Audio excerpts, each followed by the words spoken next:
chapter we'll start, right? 31st or 32nd. Let me just. Song by Gopis. We finished this.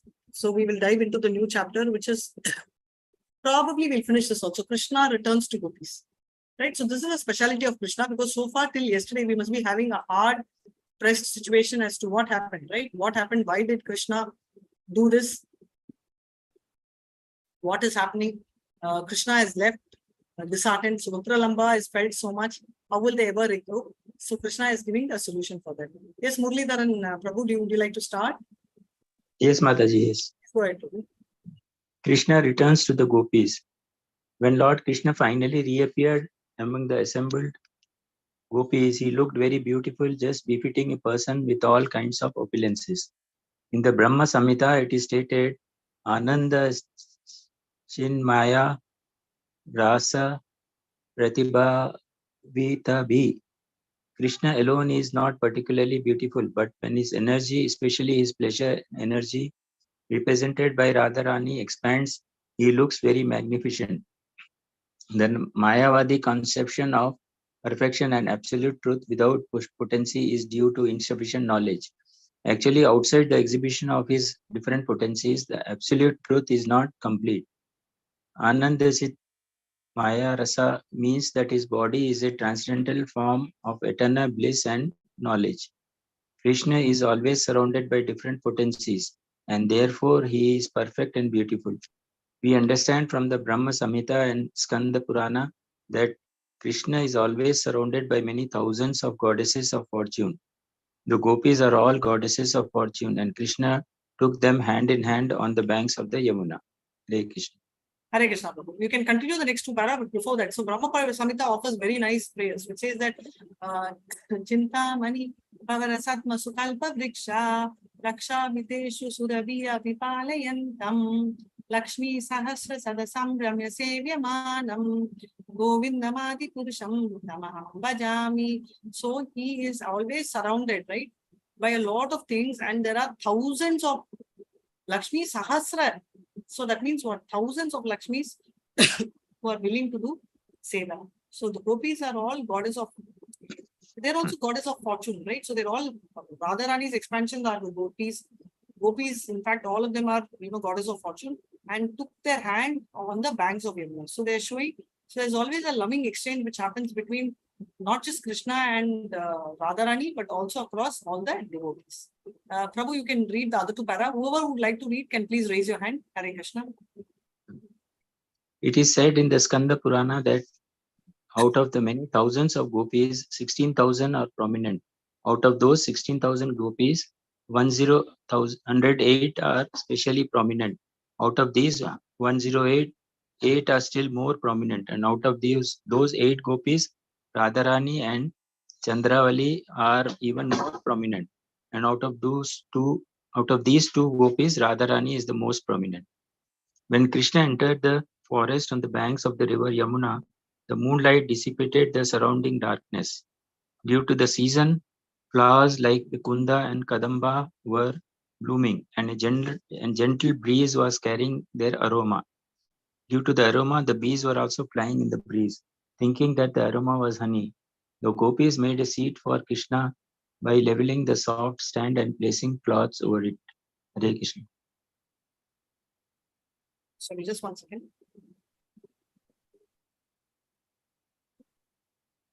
So basically what they are telling is there are 16,000 gopis who are very prominent. Of that, 108 is super prominent. Like 16,000. Of that, 108 is prominent. Of that, 8. The 8 Sakhis are called Ashtashakis. If you see Mayapur, and I've seen a very similar thing in Tirupati as well, they have, in Krishna is there, Radharani is there, 4th side and 4th side. They're called the Ashtashakis. And Radharani is always situated to which side of Krishna? Which side of Krishna is Radharani situated? Left.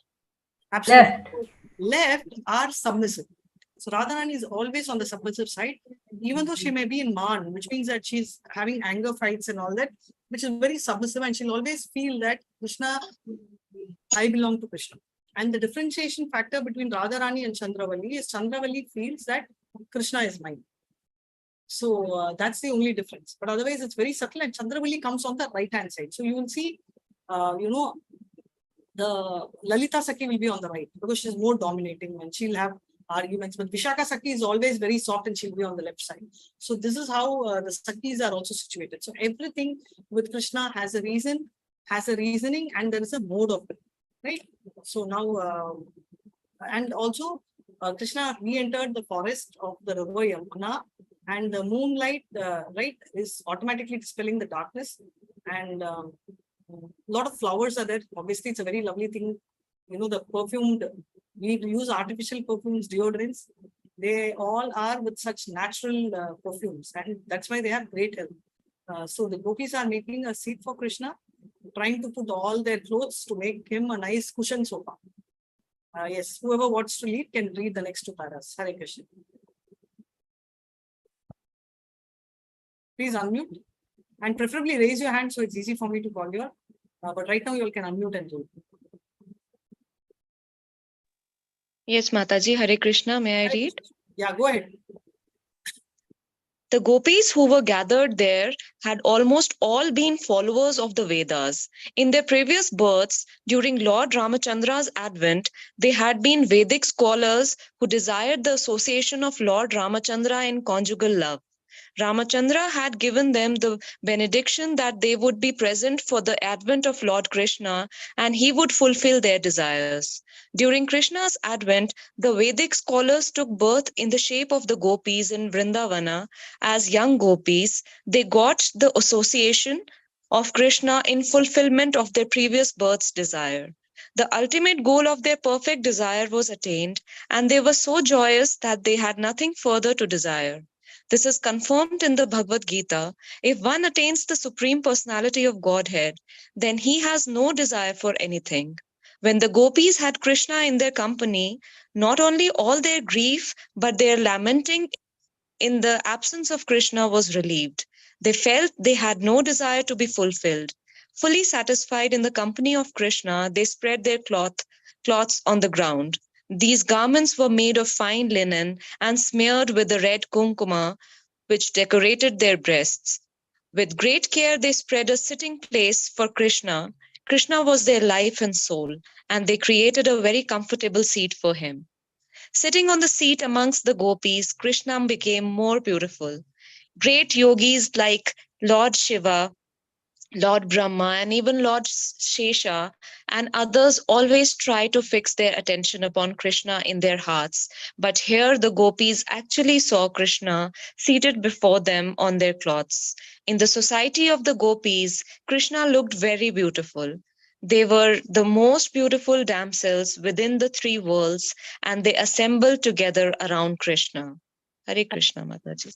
Thank you so much. Very nicely, right? So the gopis were gathered and they were almost all been. So basically, these gopis, what is the story of gopis? So there are four types of gopis. First one is what is explained here. If they do not complete the types of gopis, I'll tell that at the end. But right now, they're talking about the set of gopis who are basically extreme followers of Veda.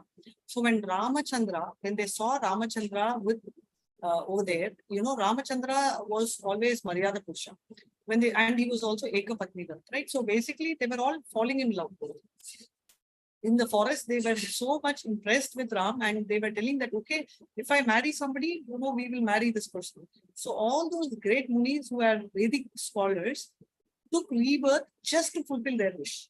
And that is why I can't use the word previous birth, though it's given here, because what they are actually, it is previous birth, but then these are all Nitya Sakhis. So which means that they are eternally associated with God.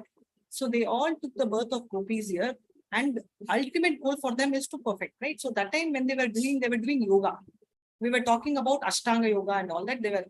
Now they completely became gopis and they were experiencing the prema feeling, which is what is said, right? They no desire except Krishna. So desiring Krishna is the highest of pleasures. That is why they say love is the highest word in transcendence. And then that's where it is. So gopis had Krishna's company, and not only that they were grieved, but they were also lamenting in the absence of Krishna, right? So that was the kind of feeling. They were having vipralamba. They could not stay even 1 second. So what did they do? They did service to Krishna. If you see, they were giving their clothes, they were getting that. The garments were really nice linen, and it was all, all their kumkum was all smeared, And they were really taking care of their place because for them, Krishna is life and soul. I always tell, very often we use the word soulmate, which is not true. Soulmate can only be Krishna because the soul belongs, everything belongs to Krishna, but soul is a part and parcel of Krishna. Krishna is there, a small part is what we have. So are we all soulmates in one way? Yes, we are all connected. But that is the story of Krishna. Yeah, please go ahead. Yes, Mataji, should I continue? Yeah, please continue. Yes, Mataji, this we have done. I think the next paragraph. Sorry. We saw, like, they all sat together once again. We actually saw Krishna seated before them on their cloths. Okay, so they were looking very beautiful, and they were all, and these girls are basically the most beautiful damsels, right? So nobody could even come close to them. Yeah, please go ahead. Hare Krishna. Yes, Mataji. Krishna seated himself beside each of many gopis, and it may be asked herein how he did this. There is a significant word in this verse, Ishvara. As it is stated in the Bhagavad Gita, Ishvara Sarva Bhutanam. Ishvara refers to the Supreme Lord as the super soul seated in everyone's heart. Krishna also manifested this potency of expansion as Paramatma in this gathering with the gopis. Krishna was sitting by the side of each gopi, unseen by the others. Krishna was so kind to the gopis that instead of sitting in their hearts to be appreciated in yogic meditation, he seated himself by their sides. By seating himself outside, he showed special favor to the gopis, who were the selected beauties of all creation. Having gotten their most beloved Lord, the gopis began to please him by moving their eyebrows and smiling, and also by suppressing their anger. Some of them took his lotus feet in their laps and massaged them. And while smiling, they confidently expressed their suppressed anger and said, "Dear Krishna, we are ordinary women of Vrindavana, and we do not know much about Vedic knowledge. What is right and what is wrong? We therefore put a question to you, and since you are very learned, you can answer it properly. In dealings between lovers, we find that there are three classes of men. One class simply receives, another class reciprocates favorably, even if the lover is very contrary, and the third class neither acts contrary nor acts favorably in dealings of love. So, out of these three classes, which do you prefer or which do you call honest?" Hare Krishna, Mataji. Very beautifully read. Very interesting topic, right? We have to see the answer. We ourselves don't know. So basically, Krishna is sitting there, and now they say that they are now asking. It's a very beautiful point because they really want to impress Krishna. So if you want to impress someone, we would like to know what is their mindset, what is the right thing. And this answer is something which we all also need to know, because now Krishna is going to come back with an answer, hopefully, and let's hear what he's saying. So there are three set of women, right? One set of women who just listen to the, whatever the husband tells, they will take it and nod their head. Second set is they will, even if the husband is angry, they will manage it and they'll do favorably. The other third, in fact, they are very neutral, right? They're neither contrary nor they are this way. So Krishna is going to answer who's the right person. If anybody would like to read, raise your hand. Until then, Shruti, you continue. Yes, Mataji, I want to read. Yeah, go ahead. And so anybody else wants to read, raise your hand. Yeah, continue. Hare Krishna, Mataji, Hare Krishna, everybody. In answer, Krishna said, "My dear friend, person who simply reciprocate the loving dealing of the other party are just like merchants. They give in loving affair as much as they get from the other party. Practically, there is no question of love. It is simply self-interested or self-centered business dealing. Even those without a team of loving affair are better than these merchants. Better than the first class is the second class of man, who love in spite of the opposite party's contrariness. Such sincere love can be seen when the father and mother love their children in spite of their children's neglect. The third class neither reciprocate nor neglect. It can be further divided into two classes. One compromises the self-satisfied, who do not require anyone's love. They are called Atmarama. This means they are absorbed in the thought of the Supreme Personality of God and so do not care whether one loves them or not. But another class comprises ungrateful men. They are called callous. The man in this group revolts against superior person. For instance, the son, in spite of receiving all kinds of things from loving parents, may be callous and not reciprocate. Those in this class are generally known as Guru Droha, which means they receive favor from the parents or the spiritual master and yet neglect them. Krishna indirectly answered the question of the gopis. Even those questions which implied that Krishna did not properly reciprocate the dealing. In answer, Krishna said that he, as a supreme personality of God, is self-satisfied. He does not require anyone's love, but at the same time, he said that he is not ungrateful. Mother, Correct. should I continue next para Yeah, also? let me explain, and after that you can continue. Unless someone wants to read, can raise their hand. Then, so thank you Yes, so much. Mother. So they are talking about Krishna, right? So Krishna is telling first person, you love me, I love you, is business transaction. Right? If I love you and you also love, it's like, you give me one chocolate, I'll get you a biscuit. So he's telling that is worse than somebody who is just not loving at all. So he's telling that, so those without the tinge of love affair is better than these people. Only if you love me, I will do is very conditional love. Unfortunately, we only understand that, right? Because I don't think we will love anyone without they loving us. So, or we will start loving someone if they love us, right? So there is no in between. So the first class, better than the first class, the second class, what happens? Irrespective of whatever happens, you continue to love. Even if they are contradictory, we love. That's very nice. Which is classic example of parents with children. Child is good also, you love. Child is revolting also, you love, right? So that's the point. Third category is again do division. I don't need that love. Why you don't need the love? Because I'm fully self-contained, which is the category of Krishna. He does not need love, means he needs love, but he's not that I want to have love because I'm short of love. No, he's just very self-contained person. So that is what is called Atma Rama. Another one is absolutely ungrateful person, right? They have no gratitude at all, irrespective of whatever is happening. So that is another category, which means that they are absolutely, their word is called callous, right? So they just don't care, irrespective of whoever takes care of them, whether it's a mother or the father or the spiritual master, they will completely use and throw them. So that's a category he's talking about. And Krishna has directly told that I am not desperate for love because I'm Atma Rama, I'm self-contained. Yes, Muralidhar Prabhu, you can read. Yes, Madhaji. Krishna indirectly answered the questions of the gopis. No, that she answered. She read, Prabhu, from here, my dear friends. Okay. My dear friends, Krishna continued, you might be aggrieved by my words and acts, but you must know that sometimes I do not reciprocate my devotees' dealings with me. My devotees are very much attached to me, but sometimes I do not reciprocate their feelings properly in order to increase their love for me more and more. If I can very easily be approached by them, they might think Krishna is so easily available. So sometimes I do not respond. If a person has no money, but after some time accumulates some wealth and then loses it, he will think of the lost property 24 hours a day. Similarly, in order to increase the love of my devotees, sometimes I appear to be lost to them. And instead of forgetting me, they feel their loving sentiments for me increase. My dear friends, do not think for a moment that I have been dealing with you as I do with ordinary devotees. I know what you are.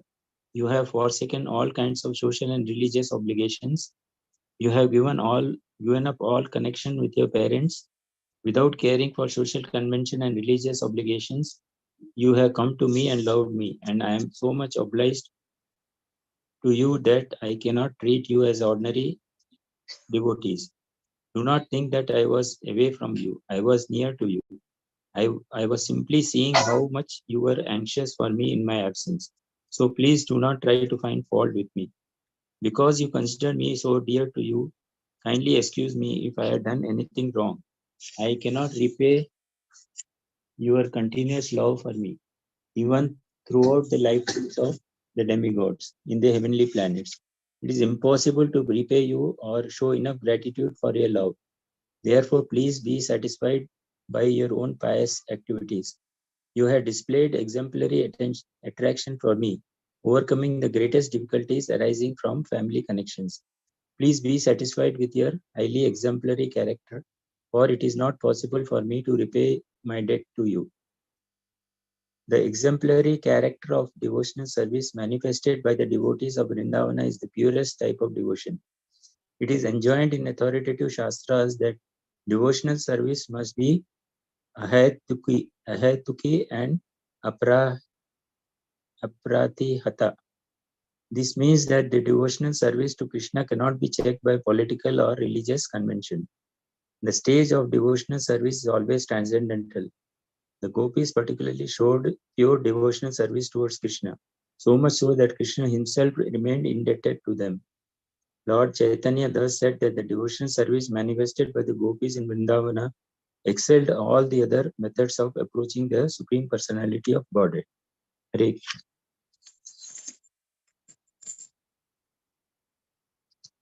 Hare Krishna. So the Krishna is telling that he can nowhere come close to the love of gopis, and it's not that he wanted to suffer, but when a child goes to school, the mother does not forget the child, right? She misses her or him, and she sees a particular toy, she thinks of him. So there is more love which is seen in Vipralamba Seva. So Krishna is telling that he is not that he's moved away, he's eternally by the side of the gopis, just that it was not visible for him.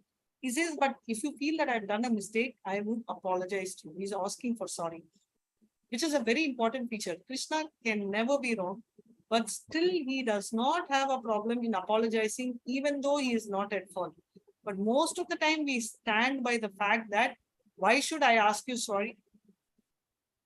Right? All this is going on. So he's saying that because you consider me to be so dear, you might have to excuse. I cannot repay you for continuous love. And he's telling that even if I take the life of the demigods, this will not be the case. Right? So this is you have to display exemplary attraction, right? Extraordinary love and attraction for me. You should start showing. And he says that just to overcome all this, he's saying that you have given up everybody, you have given up family, and how will I not be repaying you? So he says that eternally you will always be there. So he's also trying to bring in Shastras, there are two words, which means that it is never checked. Devotional service should never be checked. The shloka number is 1.2.6 Srimad Bhagavatam, first canto, second chapter, 6th. Savai Punshan Paro Dharmo Yatata. So very beautiful shloka. Yatata Adokshaja Ahe Tuki Apratitata. Right? So it says that it should not be checked and it will be eternal, right? And that is the speciality of that particular thing. And that's the greatness of the devotional service, right? So, thus, with that, we will end the Krishna returns to gopis. So, thank you so much. We'll end this. Hare Krishna. Thank you, Mataji, for such nice class. Hare Krishna. Thank you so much. Thank you, Mataji. Very good.